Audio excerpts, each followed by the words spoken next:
Hope senior citizen സെൻറ്ററിൻ്റെ wellness പ്രോഗ്രാമിലേക്ക് എല്ലാവർക്കും സ്വാഗതം. ഇന്ന് നമ്മളോടൊപ്പം ഉള്ളത് പ്രൊഫസർ ജിബു ജോർജ് വർഗീസ്. അദ്ദേഹം Chennai Sri Ramachandra faculty of sports and exercise science ഇൻസ്റ്റിറ്റ്യൂട്ടിൻ്റെ പ്രിൻസിപ്പളായിട്ട് സേവനമനുഷ്ഠിച്ചു വരുന്നു. Welcome sir. Thank you. Sir, കഴിഞ്ഞ എപ്പിസോഡിൽ നമ്മൾ കൂടുതലും ഫിസിയോളജിക്കൽ ഏജിങ്ങിനെ പറ്റിയാണല്ലോ സംസാരിച്ചത്. അപ്പോൾ കൂടുതൽ ഡീറ്റെയിൽ ആയിട്ട് അതിനെപ്പറ്റി ഒന്ന് പറയൂ.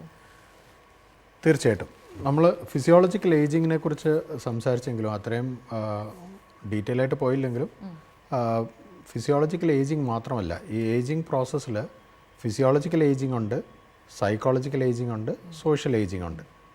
അപ്പോൾ നമ്മൾ ഫിസിയോളജിക്കൽ ഏജിങ് എന്ന് വെച്ചാൽ നമ്മുടെ ബോഡിയിലെ പല സിസ്റ്റംസിന് വരുന്ന ചേഞ്ചസിനെ കുറിച്ചാണ്. അത് ബേസിക്കലി എന്ന് വെച്ചാൽ കാർഡിയോവാസ്കുലർ സിസ്റ്റം, ഹാർട്ട്, പിന്നെ ആർട്ടറീസ്, വെയിൻസ്, അങ്ങനെയുള്ള സ്ട്രക്ചേഴ്സിനെ കുറിച്ചാണ്. പിന്നെ പൾമണറി സിസ്റ്റംസ് ഉണ്ട്, പിന്നെ നമുക്ക് മസ്കുലോസ്കെൽറ്റൽ സിസ്റ്റമുണ്ട്, റീനൽ സിസ്റ്റമുണ്ട്, കിഡ്നി, പിന്നെ എൻഡോക്രൈൻ സിസ്റ്റമുണ്ട്, നമ്മുടെ ബോഡിയിലെ ഹോർമോൺസിനെ റെഗുലേറ്റ് ചെയ്യുന്നത്, പിന്നീട് ഇമ്മ്യൂൺ സിസ്റ്റമും ഉണ്ട്. സോ ഈ സിസ്റ്റംസിനെ എല്ലാം ബാധിക്കുന്നതാണ് ageing process. Again ageing is A physiological process. അപ്പോൾ ആ ഫിസിയോളജിക്കൽ പ്രോസസ്സിൽ വരുന്ന ചേഞ്ചസാണ്, ഈ ഓരോ സിസ്റ്റത്തിലും വരുന്ന ചേഞ്ചസാണ് നമ്മൾ ഉദ്ദേശിക്കുന്നത്. സോ ഒരു എക്സാമ്പിൾ വെച്ച് പറയുകയാണെങ്കിൽ, നമ്മളിപ്പോൾ കാർഡിയോവാസ്കുലർ സിസ്റ്റം പറഞ്ഞില്ലേ, ഇപ്പോൾ ഈ കാർഡിയോവാസ്കുലർ സിസ്റ്റത്തിൽ നമ്മുടേതായ പ്രായം കൂടുമ്പോൾ തോറും ആ ഹാർട്ടിൻ്റെ മസിലിൻ്റെ ഫങ്ഷനിങ് ഫിസിയോളജിക്കലായിട്ട് കുറയാം. ഞാൻ വീണ്ടും ഫിസിയോളജിക്കൽ എന്ന് പറയുന്നത്, ഇപ്പോൾ ഹാർട്ട് അറ്റാക്ക് വരുന്നു. ഹാർട്ട് അറ്റാക്ക് വന്നാലും ഹാർട്ട് അറ്റാക്ക് വന്നാലും നമ്മുടെ കാർഡിയാക് ഔട്ട്പുട്ട് കുറയും. പക്ഷെ അതൊരു പത്തോളജിക്കൽ പ്രോസസ്സ് ആയിരിക്കാം. ഈ ചെറുപ്രായത്തിൽ തന്നെ ഏജിങ് ആവുന്നതിന് മുമ്പ് ഹാർട്ട് അറ്റാക്ക് വന്നാൽ അതിന് പത്തോളജിക്കൽ പ്രോസസ്സ് എന്ന് പറയാം, അല്ലെങ്കിൽ ഒരു ഡിസീസ് പ്രോസസ്സ് എന്ന് പറയാവുന്നതാണ്. സോ അങ്ങനെ വരുന്ന സാഹചര്യത്തിൽ അത് നമ്മൾ നോക്കിക്കഴിഞ്ഞാൽ അതിനൊരു വേറെ റീസൺസ് കാരണം. പക്ഷേ ഫിസിയോളജിക്കൽ ഏജിങ്ങിൽ വരുന്ന ചേഞ്ചസിന് നോർമൽ ഏജിങ് പ്രോസസ്സ് കാരണം വരുന്ന ചേഞ്ചസാണ്. അപ്പോൾ അതിൻ്റെ ഹാർട്ടിൻ്റെ മസിലിൻ്റെ വരുന്ന ചേഞ്ചസ് കാരണം അതിൻ്റെ പമ്പിങ് കുറയാമായിരിക്കും. അത് കാരണം വരുന്ന കാർഡിയാക് ഔട്ട്പുട്ടിൽ വരുന്ന റിഡക്ഷൻ. കാർഡിയാക് ഔട്ട്പുട്ട് എന്ന് വെച്ചാൽ നമ്മൾ ഒരു പർട്ടിക്കുലർ ടൈം പീരിയഡിൽ ഹാർട്ടിൽ നിന്ന് പമ്പായി വെളിയിലോട്ട് വരുന്ന നമ്മുടെ ആർട്ടറിയിലോട്ടൊക്കെ ശരീരത്തെ പല സിസ്റ്റത്തിലോട്ട് നമ്മൾ പമ്പ് ചെയ്യുന്ന ബ്ലഡ്, അതിനാണ് ഹാർട്ട് പമ്പ് ചെയ്യുന്ന ബ്ലഡിനാണ് കാർഡിയാക് ഔട്ട്പുട്ട് എന്ന് പറയുന്നത്. സോ ആ ക്വാണ്ടിറ്റി കുറയാൻ ചാൻസ് ഉണ്ട്. അതുപോലെ തന്നെ വാസ്കുലർ സിസ്റ്റം, ആർട്ടറീസ്, വെയിൻസിൽ അവിടെയൊക്കെ അതിൻ്റേതായ ടെക്സ്ചർ മാറാം, അതിൻ്റേതായ സോഫ്റ്റ് ടിഷ്യൂവിൻ്റെ ക്വാളിറ്റി മാറും. ഓരോ ആർട്ടറിയുടെ വാൾസിൻ്റെ ക്വാളിറ്റി മാറിയിട്ട് അത് ഇച്ചിരി കൂടെ റിജിഡാകാം.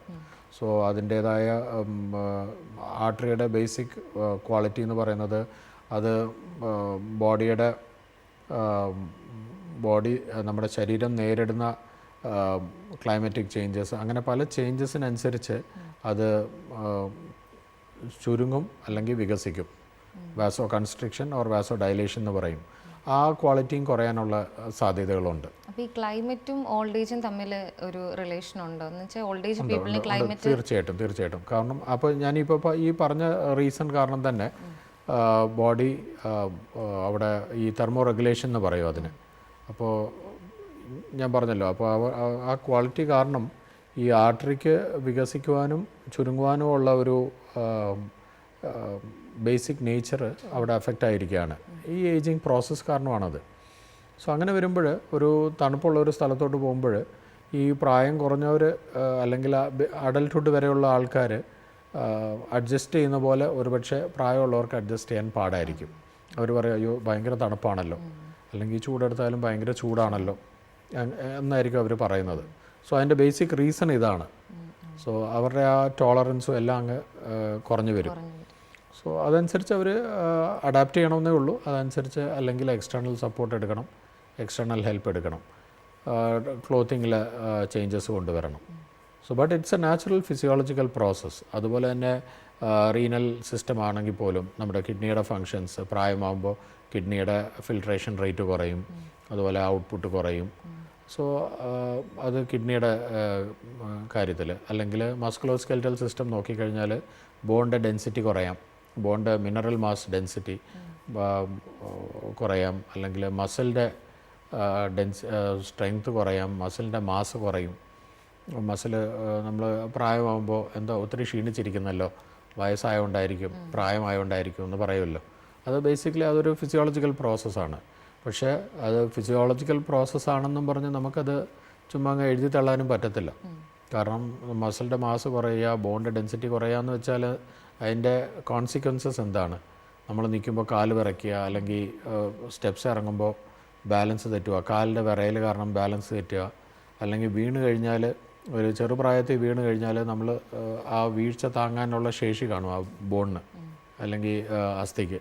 അത് വീണ്ടും എഴുന്നേറ്റ് നമ്മൾ നടന്നു പോകും. പക്ഷേ പ്രായമുള്ളവർക്ക് വീണാൽ ഫ്രാക്ചർ ഉണ്ടാകാൻ പത്തോളജിക്കൽ ഫ്രാക്ചർ എന്ന് പറയും, ഡെൻസിറ്റി കുറഞ്ഞത് കാരണം ഉണ്ടാകുന്ന ഫ്രാക്ചർ. അപ്പോൾ അതിനുള്ള സാധ്യതകൾ കൂടുതലാണ്. സോ ഇതൊക്കെയാണ് നോർമൽ ഫിസിയോളജിക്കൽ ഏജിങ് പ്രോസസ്സ് കാരണം വരുന്ന ചേഞ്ചസ് ആണ്. അതുപോലെ തന്നെ ഇമ്മ്യൂണിറ്റി, ഇമ്മ്യൂൺ സിസ്റ്റം. ഇപ്പോൾ നമ്മൾ ഏറ്റവും നല്ലൊരു എക്സാമ്പിൾ എടുത്തു കഴിഞ്ഞാൽ ഈ കോവിഡിൻ്റെ നമ്മൾ കുറച്ച് വർഷങ്ങൾ മുമ്പ് കോവിഡ് വന്നപ്പോഴത്തേന്, അത് ഫസ്റ്റ് സൈക്കിളായാലും സെക്കൻഡ് വേവ് ആയാലും, കോവിഡ് വന്നപ്പോൾ ഏറ്റവും കൂടുതൽ ബാധിക്കപ്പെട്ടത് പ്രായമുള്ളവരെയാണ്, ഏജായ ആൾക്കാരെയാണ്. അതെന്തുകൊണ്ടാണ്? അവരുടെ ബേസിക് ആയിട്ടുള്ള ഇമ്മ്യൂൺ സിസ്റ്റം അവിടെ ലോ ആയിരിക്കുകയാണ്. കാരണം അതൊരു പ്രായത്തിൻ്റെ ഒരു ചേഞ്ച് കാരണമാണ് ആ ഇമ്മ്യൂൺ സിസ്റ്റത്തിൽ. അല്ലെങ്കിൽ നമ്മൾ പ്രത്യേകം പ്രായമാകുമ്പോൾ ഇതൊക്കെ മനസ്സിലാക്കി അതിന് വേണ്ടിയതായ കാര്യങ്ങൾ നമ്മൾ ചെയ്തുകൊണ്ട് പോകണം. എന്നുവെച്ചാൽ ഇപ്പോൾ ഫിസിയോളജിക്കൽ ഏജിങ് ഞാൻ പറഞ്ഞല്ലോ, അതിൻ്റെ കൂടെ ഞാൻ പറഞ്ഞില്ല സൈക്കോളജിക്കൽ ഏജിങ്ങും ഉണ്ട്, സോഷ്യൽ ഏജിങ്ങും ഉണ്ട്. സോ അതിനനുസരിച്ചുള്ള അവരുടെ ആ മാനസിക സ്റ്റേറ്റസ് ആയാലും അല്ലെങ്കിൽ ചുറ്റുപാടുള്ള സ്റ്റേറ്റസ് ആയാലും അതെല്ലാം നമ്മൾ അതനുസരിച്ച് ക്രമേണ അതിനുവേണ്ടി കരുതണം, അതിനുവേണ്ടി ആവശ്യമായ ചേഞ്ചസ് കൊണ്ടുവരേണ്ടതാണ്. സോ അതിൽ ഇപ്പോൾ physiological ageing is one component. പിന്നെ അതിൻ്റെ പോലെ തന്നെയുണ്ട് സൈക്കോളജിക്കൽ ഏജിങ്. ഇപ്പോൾ സൈക്കോളജിക്കൽ ഏജിങ് എന്ന് വെച്ചാൽ നമ്മൾ സൈക്കോളജി എന്ന് പറയുമ്പോൾ ബേസിക്കലി ബ്രെയിൻ ഫങ്ഷനാണ് നമ്മൾ ഇവിടെ ഉദ്ദേശിക്കുന്നത്. അപ്പോൾ ബ്രെയിനിൻ്റെ ഫങ്ഷൻസ് എന്തൊക്കെയാണ്? കോഗ്നിറ്റീവ് ഫങ്ഷൻ എന്ന് പറയും. കോഗ്നിറ്റീവ് ഫങ്ഷൻ എന്ന് പറഞ്ഞാൽ പ്രോസസ്സിങ്. നമ്മളൊരു ഒരു വ്യക്തിയെ കണ്ടു കഴിഞ്ഞാൽ വ്യക്തിയെ തിരിച്ചറിയുക, അതൊരു കോഗ്നിഷനാണ്. നമ്മൾ ഇതിനു മുമ്പ് ഈ വ്യക്തിയെ കണ്ടിട്ടുണ്ട്, നമ്മൾ അവരുമായിട്ട് ഇൻട്രാക്റ്റ് ചെയ്തിട്ടുണ്ട്. അപ്പോൾ ഓഫ്കോഴ്സ് അതിൻ്റെ ലെവൽസ് നമ്മൾ ഫ്രീക്വൻസി അനുസരിച്ചിരിക്കും നമ്മൾ റിക്കഗ്നൈസ് ചെയ്യുന്നതും കാര്യങ്ങൾ ഓർക്കുന്നതും ആ വ്യക്തിയുമായിട്ടുള്ള ഇൻട്രാക്ഷൻസ് ഓർക്കുന്നതും എല്ലാം. എന്ന് വെച്ചാൽ ഫാമിലി മെമ്പേഴ്സിനെ നമ്മൾ ദിവസവും കാണുന്നതാണ്, ദിവസവും അവരെക്കുറിച്ച് ആലോചിക്കും, ചിന്തിക്കും, മക്കളെക്കുറിച്ച് ചിന്തിക്കും, സ്പൗസിനെ കുറിച്ച് ചിന്തിക്കും, അല്ലെങ്കിൽ റിലേറ്റീവ്സിനെ കുറിച്ച് ആലോചിക്കും, അവരെ ബന്ധപ്പെടുന്ന കാര്യങ്ങളൊക്കെ നമ്മൾ ഡിസ്കസ് ചെയ്യാറുണ്ട്. അപ്പോൾ അതൊക്കെ ഓർത്തിരിക്കുന്നതാണല്ലോ. അപ്പോൾ അതൊക്കെ കോഗ്നിഷൻ എന്ന് പറയും. അല്ലെങ്കിൽ കോഗ്നിഷൻ്റെ വേറെ ഒരു ആസ്പെക്റ്റാണ് കാൽക്കുലേഷൻസ്. നമ്മൾ ഇപ്പോൾ പ്രായം കാൽക്കുലേറ്റ് ചെയ്യുക, അല്ലെങ്കിൽ പ്രായത്തിൻ്റെ ഡിഫറൻസ് മനസ്സിലാക്കുക, അല്ലെങ്കിൽ നമ്മൾ ഇപ്പോൾ ഒരു കടയിലോട്ട് പോയി ഒരു സാധനം വാങ്ങിച്ചിട്ട് കണക്ക് കൂട്ടുക, ബാലൻസ് കാൽക്കുലേറ്റ് ചെയ്യുക, ഇതൊക്കെ കോഗ്നിഷൻ ഫങ്ഷനിൽ വരുന്നതാണ്. അതുപോലെ റിക്കഗ്നിഷൻ, ആ വ്യക്തിയെ റിക്കഗ്നൈസ് ചെയ്യുക, ഒരു സാധനം കൈ കിട്ടിക്കഴിഞ്ഞാൽ ഇതെന്തുവാന്ന് മനസ്സിലാക്കാനുള്ള ഫങ്ഷൻ, ഇതൊക്കെ ബ്രെയിനിൻ്റേതായ ഫങ്ഷൻസാണ്. അതുപോലെ ഒരു സാധനത്തെ തൊട്ട് കഴിഞ്ഞാൽ ഇതെന്തുവാന്ന് തിരിച്ചറിയാനുള്ള കഴിവ്. Again this is all cognition. അതുപോലെ തന്നെ ഇമോഷൻസ്. ഇപ്പോൾ പ്രായമായവർക്ക് പെട്ടെന്ന് ദേഷ്യം വരാം, ചിലർക്ക് അമിതമായിട്ട് അവർ വാത്സല്യം കാണിക്കാം. സോ അല്ലെങ്കിൽ ചിലപ്പോൾ അവർ ഇൻസെക്യൂറായിട്ട് ഫീൽ ചെയ്യാം. അത് കാരണം ഒരു പേടിയും ഭയവും കാണും, ഒരു ഭയം കാണും, അവരുടെ ഉള്ളിൽ കാണും. So insecure feeling can be towards A personal self, can be towards A physical activity.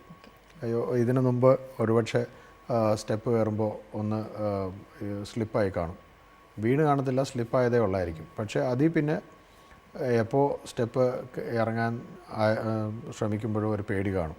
അപ്പോൾ അവിടെ പിടിക്കും, സൈഡ് റെയിൽസ് പിടിക്കും, അല്ലെങ്കിൽ കൂടെ ഒരാൾ വേണമെന്ന് തോന്നും. സോ ഇങ്ങനെയുള്ള ഇൻസെക്യൂരിറ്റി ഫീലിങ്സ് ഒക്കെ വരും. So that is all psychological ageing process കാരണം വരുന്ന ഒരു പ്രോസസ്സാണത്. സോ അതുപോലെ തന്നെ സോഷ്യൽ ഏജിങ് എന്ന് പറഞ്ഞാലും ഒരു റിട്ടയർമെൻറ്റ് ഏജായി. ഇപ്പോൾ റിട്ടയർമെൻറ്റ് ഏജ് ആയിക്കഴിഞ്ഞാൽ ആ വ്യക്തി തന്നെ അദ്ദേഹത്തിൻ്റെ മനസ്സിൽ ഓരോ ലിമിറ്റ്സ് അങ്ങ് കൊണ്ടുവരിക. ഇപ്പോൾ എനിക്ക് റിട്ടയർമെൻറ്റായി, ഇനി എനിക്ക് ഈ കാര്യങ്ങളൊക്കെ ചെയ്യാൻ പറ്റത്തില്ല, അല്ലെങ്കിൽ പ്രായമായി, ഇനി ഇതൊന്നും പാടില്ല, ഇനി ഇത് എന്നെ കൊണ്ട് ഇതൊക്കെ ചെയ്യാൻ പറ്റത്തുള്ളൂ, അല്ലെങ്കിൽ അത് that is part of social ageing. അത് കാരണം വരുന്ന ചേഞ്ചസ്, അദ്ദേഹത്തിൻ്റെ ലൈഫ് സ്റ്റൈലിൽ തന്നെ വരുന്ന ചേഞ്ചസ്. അല്ലെങ്കിൽ റിട്ടയർമെൻ്റ് ആയിക്കഴിഞ്ഞാൽ മക്കളൊക്കെ ജോലിക്ക് പോവുക, പേരക്കുട്ടികളെ ഞാൻ വേണം നോക്കാൻ, സ്കൂളിൽ കൊണ്ടുവരാൻ. അപ്പോൾ ആ ഒരു ആക്റ്റീവ് ലൈഫ് സ്റ്റൈലിലിരുന്ന ആക്ടിവിറ്റിയിൽ നിന്ന് വേറെ ഒരു റുട്ടീൻ മാറുക. മനസ്സിലായോ? അപ്പോൾ അവർ ദിനവും ഓഫീസിൽ പോയിക്കൊണ്ടിരുന്നപ്പോൾ പലരുമായിട്ട് ഇൻട്രാക്ട് ചെയ്യും, പലരെ കാണും, പല രീതിയിൽ ഓഫീസ് വർക്കുമായിട്ട് ബന്ധപ്പെട്ട കാര്യങ്ങൾ ഡിസ്കസ് ചെയ്യും. പിന്നെ കൂടെ ഓഫീസിൽ തന്നെ ക്ലോസ് ആയിട്ടുള്ള ഫ്രണ്ട്സിൻ്റെ ഫാമിലി മാറ്റേഴ്സും ഡിസ്കസ് ചെയ്യുമായിരിക്കും.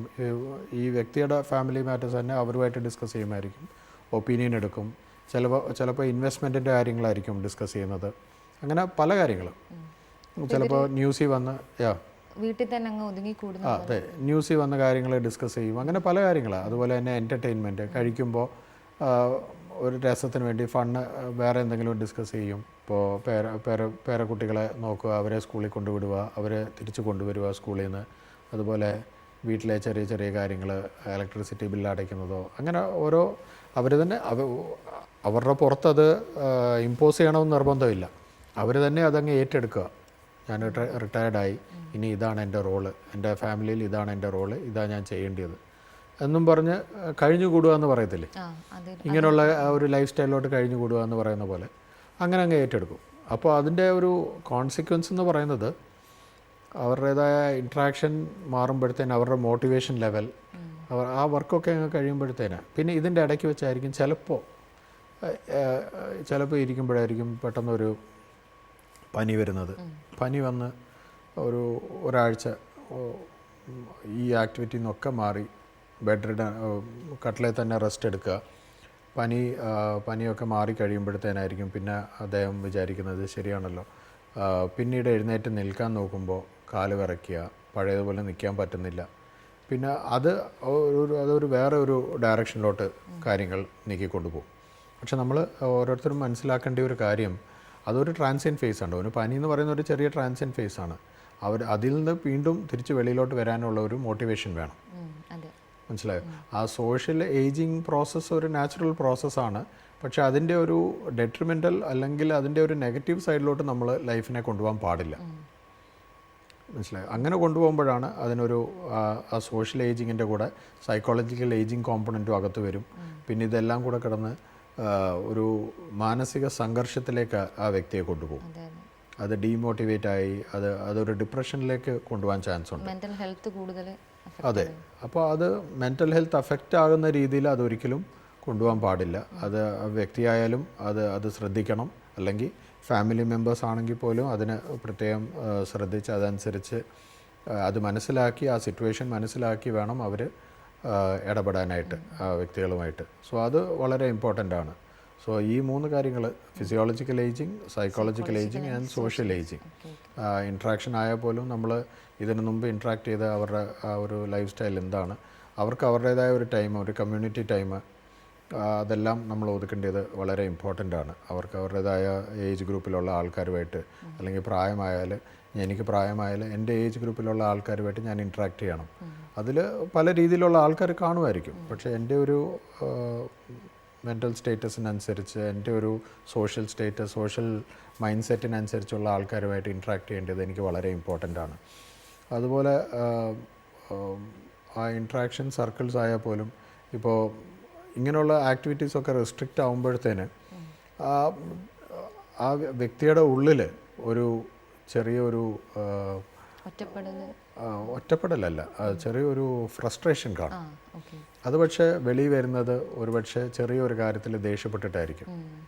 അല്ലെങ്കിൽ ആളിച്ചിലൂടെ വളരെ സെൻസിറ്റീവ് ആവും പല കാര്യങ്ങളിൽ.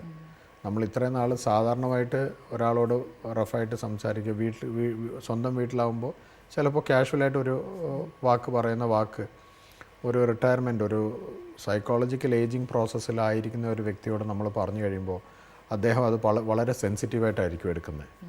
ഇത്രയും നാൾ ഞാൻ ജോലിക്ക് പോകുന്നുണ്ടായിരുന്നു, ഇപ്പോൾ ഞാൻ ജോലിക്ക് പോകുന്നില്ല ഇല്ല, അതുകൊണ്ടാണോ എന്നോട് ഇങ്ങനെ സംസാരിച്ചത്, അങ്ങനെ ചിന്തിക്കുന്ന ആൾക്കാരും ഉണ്ട്. സോ അവിടെ ഒരു ആവശ്യമില്ലാത്തൊരു തോട്ടാണ്, ചിന്തയാണത്. പക്ഷെ അങ്ങനെ ചിന്തിച്ചു പോകും. അത് ഈ പല ഫാക്ടേഴ്സ് ഞാൻ പറഞ്ഞില്ലേ, ഈ ഫാക്ടേഴ്സ് എല്ലാം കൂടെ കൂടിക്കഴിയുമ്പോൾ, അപ്പോൾ ഇതെല്ലാം നമ്മുടെ ഒരു ഫിസിക്കൽ സ്റ്റേറ്റസിനെയും അഫക്റ്റ് ചെയ്യാവുന്ന കാര്യമാണ്. അപ്പോൾ ഇവർ കുറേ കൂടെ ഓവർ തിങ്കിങ് ആവുമ്പോൾ അവർ ഡിപ്രഷനിലോട്ട് പോകും. ഡിപ്രഷനിലോട്ട് പോയി കഴിഞ്ഞാൽ, ഡിപ്രഷൻ അല്ലെങ്കിൽ സോഷ്യലി ഐസൊലേറ്റ് ചെയ്യുന്ന ഒരു അവസ്ഥയിലോട്ട്, അവർ സെൽഫ് ഐസൊലേഷനിലോട്ട് പോയി കഴിഞ്ഞാൽ അവരുടെ മെൻ്റൽ സ്റ്റേറ്റസ് മാത്രമല്ല, അവരുടെ ഫിസിക്കൽ സ്റ്റേറ്റസും അഫക്റ്റ് ആവും. അവരുടെ ആക്ടിവിറ്റി ലെവൽ, അവർ ആൾക്കാരെ പോയി കാണുന്നതും അവരുമായിട്ട് ഇൻട്രാക്ട് ചെയ്യുന്നതും എല്ലാം അങ്ങ് ലിമിറ്റ് ചെയ്യാൻ തുടങ്ങും. സാർ, ഫിസിക്കൽ ആക്ടിവിറ്റിയും നമ്മുടെ ഹെൽത്തി ഏജിങ്ങും നമുക്ക് എങ്ങനെ ഒന്ന് ബാലൻസ് ചെയ്ത് കൊണ്ടുപോകാൻ പറ്റും? അതെ, നമ്മൾ ഈ ഫിസിക്കൽ ആക്ടിവിറ്റി എന്ന് പറയുമ്പോൾ, ഫിസിക്കൽ ആക്ടിവിറ്റി കാരണം നമുക്ക് ഈ ഏജിങ് പ്രോസസ്സിൽ വളരെ ഡിഫറെൻറ്റ് സിസ്റ്റംസ് ഇൻവോൾവ് ആവുന്നത് നമുക്കതിനെ സ്വല്പം ഓൾട്ടർ ചെയ്ത് കൊണ്ടുപോകാൻ പറ്റും. ഓൾട്ടർ ചെയ്യാന്ന് വെച്ചാൽ ഫോർ ദ ബെനിഫിറ്റ്, അതിൻ്റെ ആ കണ്ടീഷൻസ് മെയിൻറ്റെയിൻ ചെയ്യുകയോ അത് ഇംപ്രവൈസ് ചെയ്തുകൊണ്ട് പോകാൻ പറ്റും. അതായത് നോർമൽ ഏജിങ് പ്രോസസ്സ് നമുക്ക് സ്വല്പം ഡിലേ ചെയ്തുകൊണ്ട് കൊണ്ടുപോകാൻ പറ്റും. അതിൽ ഏർപ്പെടുന്ന കൂടുതലും നമുക്ക് ഇൻഫ്ലുവൻസ് ചെയ്യാൻ പറ്റുന്ന സിസ്റ്റംസ് എന്ന് പറയുന്നത് കാർഡിയോ മെറ്റബോളിക് സിസ്റ്റം, പിന്നെ neuro cognitive system, psycho social system, immunologic and inflammatory systems. ഈ സിസ്റ്റംസ് എല്ലാം നമുക്ക് ബാലൻസ് ചെയ്ത്, പൾമണറി സിസ്റ്റം, ഇതൊക്കെ നമുക്ക് ബാലൻസ് ചെയ്തുകൊണ്ട് പോകാൻ പറ്റുന്നതാണ്. ഈ കാർഡിയോ മെറ്റബോളിക് സിസ്റ്റം എന്ന് പറയുമ്പോൾ, കാർഡിയോ മെറ്റബോളിക് സിസ്റ്റം എന്ന് പറയുന്നത് നമുക്ക് ബേസിക്കലി നമ്മുടെ പാരാമീറ്റേഴ്സ്, അതായത് ബ്ലഡ് പാരാമീറ്റേഴ്സ്, നമ്മുടെ ബ്ലഡ് പ്രഷർ, പിന്നെ അതുപോലെ തന്നെ ഇൻസുലിൻ റെസിസ്റ്റൻസ്, അതുപോലെ തന്നെ lipid profile, blood cholesterol levels and body composition in general, ഇതൊക്കെ നമുക്ക് ഫിസിക്കൽ ആക്ടിവിറ്റി കൂടെ മാനേജ് ചെയ്യാൻ പറ്റുന്നതാണ്. ഇതുമൂലം നമുക്ക് നമ്മുടെ ഏജ് റിലേറ്റഡ് ആയിട്ടുള്ള ബ്ലഡ് പ്രഷർ ചേഞ്ചസ് നമുക്ക് നോർമലൈസ് ചെയ്യാം. അതുപോലെ തന്നെ നമ്മുടെ ബോഡി പ്രൊഡ്യൂസ് ചെയ്യുന്ന ഇൻസുലിനോട് ബോഡി എങ്ങനെ റിയാക്ട് ചെയ്യുന്നു, എങ്ങനെ റെസ്പോണ്ട് ചെയ്യുന്നു, അതിനുള്ള ലെവൽസ് നമുക്കവിടെ ചേഞ്ച് ചെയ്യാൻ പറ്റുന്നതാണ്. ഇപ്പോൾ നോർമൽ സർക്കംസ്റ്റാൻസസിൽ നമ്മൾ കുറച്ച് മുമ്പ് ഡിസ്കസ് ചെയ്ത പോലെ നമ്മുടെ ബ്ലഡ് വെസൽസ് പോലും അതിൻ്റെ ability to constrict and expand, അതൊക്കെ അവിടെ കുറഞ്ഞു വരുമല്ലോ. അപ്പോൾ ഇതൊക്കെ നമ്മൾ ഈ ഏജിങ് പ്രോസസ്സ് എന്ന് പറയുന്നത് ഇന്ന് റിട്ടയറായി നാളെ നടക്കുന്ന കാര്യങ്ങളല്ല, ക്രമേണ നടക്കുന്ന കാര്യങ്ങളാണ്. ചിലപ്പോൾ 1 വർഷം കൊണ്ട്, ചിലപ്പോൾ 6 മാസം കൊണ്ട്, 1 വർഷം കൊണ്ടോ 5 വർഷം കൊണ്ടോ നടക്കുന്ന കാര്യങ്ങളാണ് നമ്മൾ ഈ ഡിസ്കസ് ചെയ്തത്. സോ നമ്മളൊരു ഫിസിക്കൽ ആക്ടിവിറ്റിയിൽ ഇൻവോൾവ് ആയിക്കഴിഞ്ഞാൽ, നമ്മൾ ആ ഒരു ലൈഫ് സ്റ്റൈൽ മുമ്പോട്ട് കൊണ്ടുപോവുകയാണെങ്കിൽ, എന്ന് വെച്ചാൽ കാര്യമായിട്ട് എല്ലാ ദിവസവും അതുപോലെ ഡിസിപ്ലിൻഡ് ആണെങ്കിൽ, എല്ലാ ദിവസവും രാവിലെ ഞാൻ 1 അവർ ജോഗിങ് അല്ലെങ്കിൽ വാക്കിംഗ് അല്ലെങ്കിൽ ഇന്ന ഡയറക്ഷനിലോട്ട് ചുമ്മാ അങ്ങ് നടക്കാൻ പോവുക, even if you are not particular about the time and speed. So അങ്ങനെ ഒരു ഫിസിക്കൽ ആക്ടിവിറ്റിയിൽ നമ്മൾ ഇൻവോൾവ് ആണെങ്കിൽ നമുക്ക് ഇതൊക്കെ മെയിൻറ്റെയിൻ ചെയ്തുകൊണ്ട് പോകാൻ പറ്റും. അപ്പോൾ ബ്ലഡ് പ്രഷർ, അപ്പോൾ ആർട്ടറീസിൻ്റെ എക്സ്പാൻഡ് ആവുന്നതോ കൺസ്ട്രിക്റ്റ് ആവുന്ന ആ ക്വാളിറ്റി മെയിൻറ്റെയിൻ ചെയ്തുകൊണ്ട് പോകാൻ പറ്റും കുറച്ച് നാളത്തേക്ക്. സോ അത് എത്ര നാളാണെന്ന് നമുക്ക് അങ്ങനെ ഒരു തർപ്പിച്ച് പറയാൻ പറ്റത്തില്ല. പക്ഷേ ഒരു വ്യക്തി ചെയ്യുന്ന ഫിസിക്കൽ ആക്ടിവിറ്റി അനുസരിച്ച് ആ ആക്ടിവിറ്റി കണ്ടിന്യൂ ആയിക്കൊണ്ടേയിരിക്കും. Comorbidities or other confounding variables, confounding factors like smoking, alcoholism, അല്ലെങ്കിൽ excessive food consumption, more than what is required. ആവശ്യത്തിലധികം ആഹാരം കഴിച്ചാലും പ്രോബ്ലം ആണല്ലോ. കാരണം നമ്മുടെ ബോഡി കൺസ്യൂം ചെയ്യുന്ന ഒരു ഫുഡ് ക്വാണ്ടിറ്റി വളരെ ഇമ്പോർട്ടൻ്റ് ആണ്. നമ്മൾ അമിതമായിട്ട് സ്വീറ്റ് കഴിച്ചാലും അത് സ്വീറ്റായിട്ട് ഗ്ലൂക്കോസായിട്ട് ബ്ലഡിൽ കിടന്ന് സർക്കുലേറ്റ് ആകും. എക്സസ് കിടന്നാലും അത് ഇൻസുലിന് ഒരു ട്രബിളാണ്. അത് ഇൻസുലിൻ സെക്രേറ്റ് ചെയ്യുന്ന പാൻക്രിയാസിന് അത് സ്ട്രെസ്സാണ്. സോ അതെല്ലാം നമ്മളവിടെ കൺസിഡർ ചെയ്യണം. അതുപോലെ തന്നെ നമ്മൾ ചോറ് കഴിക്കുന്നതാണ്. നമ്മൾ കഴിക്കുന്ന അരിയുടെ ക്വാണ്ടിറ്റി ഒരു ദിവസം നമുക്ക്, ഇപ്പോൾ നമ്മൾ റെഗുലറായിട്ട് ആക്റ്റീവായിരിക്കുന്ന, ഫിസിക്കലി ആക്റ്റീവായിരിക്കുന്ന ഒരു വ്യക്തി നമ്മൾ ദിവസവും ബസ് സ്റ്റോപ്പ് വരെ നടന്നു പോയി, അത് കഴിഞ്ഞ് ബസ് കയറി, ബസ്സിൽ നിന്ന് പോയ വ്യക്തി ഈ റിട്ടയർമെൻറ്റ് കഴിഞ്ഞിട്ട് വീട്ടിൽ തന്നെ ആയിരിക്കും. അത് വീട്ടിലെ അത്യാവശ്യ കാര്യങ്ങൾ ചെയ്താലും ഈ നമ്മൾ ദിവസവും ജോലിക്ക് പോകുമ്പോഴും അവിടെ ജോലി സ്ഥലത്ത് ചെയ്ത മൂവ്മെൻറ്റ് ഈക്വേറ്റ് ചെയ്യാൻ പറ്റത്തില്ല. വീട്ടിൽ നമ്മൾ എന്തെല്ലാം ചെയ്തെന്ന് പറഞ്ഞാൽ ഈ ചെറിയ ഇട്ടാവട്ടം എന്ന് പറയും, അതിൻ്റെ അകത്ത് കിടന്ന് ഉള്ള മൂവ്മെൻറ്റാണ്. സോ അതിൻ്റെ ഇടയിൽ റെസ്റ്റും കാണും, അതിൻ്റെ ഇടയിൽ നമ്മൾ ഇരിക്കുമായിരിക്കും. സോ ആ ഒരു ഫിസിക്കൽ ആക്ടിവിറ്റി വേരിയേഷൻ ഉണ്ട്. അപ്പോൾ അതേ ക്വാണ്ടിറ്റി ഓഫ് ഫുഡ് നമ്മൾ വീണ്ടും കണ്ടിന്യൂ ചെയ്തുകൊണ്ട് ഇരുന്ന് കഴിഞ്ഞാൽ, കാരണം അതിനുള്ള ക്രേവിങ് നമുക്ക് കാണും. ഓരോ ദിവസം എല്ലാ ദിവസവും ഞാൻ 2 ഇഡ്ഡലിയാണ് കഴിച്ചുകൊണ്ടിരുന്നത്, അല്ലെങ്കിൽ രാവിലെ 3 ഇഡ്ഡലി കഴിക്കുന്ന വ്യക്തിയായിരുന്നു, അതുകൊണ്ട് ഞാനത് കണ്ടിന്യൂ ചെയ്യുന്നു. പക്ഷേ അത് നമ്മൾ യൂസ് ചെയ്യുന്നില്ല. ആ എനർജി, കൺസ്യൂം ചെയ്ത എനർജി നമ്മൾ ഔട്ട്പുട്ട് ഇല്ല, ഇൻപുട്ട് മാത്രമേ ഉള്ളൂ. അപ്പോൾ ആ എനർജി ഔട്ട്പുട്ട് ഇല്ലെങ്കിൽ ആ കഴിച്ച അരി മൊത്തം, ഇഡ്ഡലി ആയാലും ശരി, ദോശ ആയാലും ശരി, ഉച്ചയ്ക്ക് കഴിക്കുന്ന അരി ആയാലും ശരി, വൈകിട്ട് കഴിക്കുന്ന ദോശയാണെങ്കിലും പുട്ടാണെങ്കിലും എന്തോ ആണെങ്കിലും എല്ലാം അരിയാണ്. സോ ഇത് എക്സസ് കാർബോഹൈഡ്രേറ്റ്സ് ആണ്. ബോഡിയിലോട്ട് ചെന്ന് കഴിഞ്ഞാൽ ഇത് all this breakdowns as carbohydrate. Carbohydrate എന്ന് പറയുന്നത് ബേസിക്കലി എനർജിയാണ്. നമ്മുടെ ശരീരത്തിന് ആവശ്യമായ എനർജി അത് യൂസ് ചെയ്യും. അതിൽ ആവശ്യത്തിൽ അമിതമായിട്ടുള്ളത് വീണ്ടും അത് ഫാറ്റായിട്ട് കൺവേർട്ട് ആകുകയാണ്. ഫാറ്റായിട്ട് കൺവേർട്ടായി അത് ബോഡി റിസർവായിട്ട് കിടക്കും. അപ്പോൾ അടുത്ത ദിവസം നമ്മൾ ഈ ഫാറ്റ് അല്ലല്ലോ ബേൺ ചെയ്യുന്നത്, നമ്മൾ വീണ്ടും നമ്മൾ കഴിക്കുകയല്ലേ, രാവിലെ ബ്രേക്ക്ഫാസ്റ്റ് കഴിക്കും. അപ്പോൾ നാളത്തേക്കുള്ള എനർജി നാളെ ഉണ്ട്. അപ്പോൾ ഓരോ ദിവസവും ഇങ്ങനെ എനർജി പൈലപ്പ് ആയിക്കൊണ്ടിരിക്കുമ്പോൾ നമ്മുടെ ബോഡി കോമ്പോസിഷനും മാറിക്കൊണ്ടിരിക്കുകയാണ്. സോ ബോഡി കോമ്പോസിഷൻ അത് മാനേജ് ചെയ്യണമെങ്കിൽ നമുക്ക് എക്സസൈസ് വേണം. എന്നാലേ ഇത് കഴിച്ച ഫുഡ് നമുക്ക് അന്നത്തേക്ക് യൂസ് ആകണം. യൂസ് ആയില്ലെങ്കിൽ ഇത് ഫാറ്റായിട്ട് കൺവേർട്ട് ആവും. അത് ഏതായാലും ശരി. ഇപ്പോൾ എക്സസ് പ്രോട്ടീൻ ആണെങ്കിലും നമുക്ക് ആവശ്യമുള്ള പ്രോട്ടീൻ ബേസിക്കലി മസിൽ മാസിന് വേണ്ടി ഉള്ളതാണ്. അപ്പോൾ മസിൽ മാസിന് വേണ്ടിയ പ്രോട്ടീൻ, അത് മസിൽ ബിൽഡപ്പ് ആകാനുള്ള പ്രോട്ടീൻ അത് യൂസ് ചെയ്യും. അത് നമ്മൾ അതുപോലെ ഫിസിക്കൽ ആക്ടിവിറ്റി ചെയ്താൽ, ഇപ്പോൾ നടക്കുമ്പോൾ കാലിൻ്റെ മസിലൊക്കെയും വർക്കാവുന്നുണ്ട്. അവിടെ ഒരു റിമൂവൽ പ്രോസസ്സുണ്ട്, റീപ്ലനിഷിങ് പ്രോസസ്സുണ്ട്. ആ റീപ്ലനിഷ് ആകാനുള്ള പ്രോട്ടീൻസ് അതെടുക്കും. ബാക്കി പിന്നെ എക്സസ് പ്രോട്ടീൻസ് ഉണ്ടെങ്കിൽ അതും ഫാറ്റായിട്ട് കൺവേർട്ട് ആകും. സോ എക്സസീവ് ഫാറ്റ് കൺവേർഷൻ ആയി കഴിഞ്ഞാൽ ഈ ഫാറ്റ് എല്ലാം ബോഡിയിൽ എവിടെയെങ്കിലും ഒന്ന് ഡെപ്പോസിറ്റ് ആകും. So that is again the normal physiological process resulting from a nutritional intake. അപ്പോൾ ഫാറ്റി ലിവർ ഒക്കെ ഉണ്ടാകാനുള്ള സാധ്യത വളരെ, ഫാറ്റി ലിവറിന് സാധ്യതയുണ്ട്. ഫാറ്റി ലിവറിന് വേറെ മെറ്റബോളിക് കോസസും ഉണ്ട്. ബോഡി പഴയതുപോലെ ലിവർ ഫങ്ഷൻ ചെയ്യാൻ പറ്റുന്നില്ല. അത് പ്രായത്തിൻ്റെ ഒരു ചേഞ്ച് കാരണം ലിവർ എഫക്റ്റ് ആയാലും അത് ഫാറ്റി ലിവർ എന്ന് പറയാം. പിന്നെ ഫാറ്റി ലിവറിന് വേറെ റീസൺസും ഉണ്ട്, മനസ്സിലായോ? ഇപ്പോൾ ഞാൻ പറഞ്ഞില്ലേ, ഇപ്പോൾ മദ്യപാനം അതിനൊരു റീസൺ ആയിരിക്കാം. അതുപോലെ തന്നെ ജനറ്റിക് ഫാക്ടേഴ്സും ഉണ്ട്. ആർക്കും അറിയാത്ത ഒരു റീസൺ പെട്ടെന്ന് കയറി വരാം. അത് പല കാരണങ്ങൾ കാരണം വരാം. അത് അങ്ങനെയുള്ള റീസൺസും ഉണ്ട്. സോ ഫാറ്റി ലിവറിന് പല റീസൺസ് ഉണ്ട്. So body composition, coming back to that, ആ ബോഡി കോമ്പോസിഷൻ നമുക്കത് മാനേജ് ചെയ്യാം ഈ ഫിസിക്കൽ ആക്ടിവിറ്റി കാരണം. അതുപോലെ തന്നെ നമ്മുടെ ബോഡി ബ്ലഡ് പ്രഷർ മെയിൻറ്റെയിൻ ചെയ്യാനായിട്ട് നമുക്ക് ആ ഫിസിക്കൽ ആക്ടിവിറ്റി മെയിൻറ്റെയിൻ ചെയ്യാം. അതുപോലെ ഇൻസുലിൻ റെസിസ്റ്റൻസ് കുറയ്ക്കാനായിട്ട്, ഇൻസുലിൻ സെൻസിറ്റിവിറ്റി കൂട്ടാനായിട്ട് ഫിസിക്കൽ ആക്ടിവിറ്റി നല്ലൊരു രീതിയിൽ അത് റെസ്പോണ്ട് ചെയ്യും. അതുപോലെ തന്നെ നമ്മുടെ ബോഡിയിലുള്ള കൊളസ്ട്രോൾ ലെവൽസ്, ഇപ്പോൾ നമ്മുടെ കൊളസ്ട്രോൾ ഹൈ ആണെന്നും പറഞ്ഞ് നമ്മൾ കൊളസ്ട്രോൾ കുറയ്ക്കാൻ നോക്കും. പക്ഷേ അറ്റ് ദ സെയിം ടൈം കൊളസ്ട്രോളിന് ഇപ്പോൾ നമ്മൾ ഇപ്പോഴത്തെ ഒരു സയൻറ്റിഫിക് വേൾഡ് പറയുന്നത് ട്രൈഗ്ലിസറൈഡ്സിൻ്റെ കൂടെ ഉള്ളത് high HDL, high density lipoproteins, and LDL, low density lipoproteins. ഇപ്പോൾ LDL കുറയ്ക്കാനായിട്ട് സ്റ്റാറ്റിൻസ് അല്ലെങ്കിൽ മെഡിസിൻസ് തരാറുണ്ട്. അതേസമയത്ത് high density lipoprotein is good cholesterol എന്ന് പറയുന്നു. അപ്പോൾ അതിൻ്റെ കൂട്ടാനായിട്ട് ഒറ്റ മാർഗ്ഗമേ ഉള്ളൂ, അത് ഫിസിക്കൽ ആക്ടിവിറ്റിയാണ്. മെഡിസിൻ കഴിച്ച് HDL കൂട്ടാൻ പറ്റത്തില്ല. സോ അതിനുള്ള കൺവേർഷൻ LDL HDL ആയിട്ട് കൺവേർട്ട് ചെയ്യാനും HDLൻ്റെ കണ്ടൻറ്റ് കൂട്ടാനുമായിട്ടുള്ള ഒറ്റ മാർഗ്ഗം ഫിസിക്കൽ ആക്ടിവിറ്റിയാണ്, എക്സസൈസാണ്.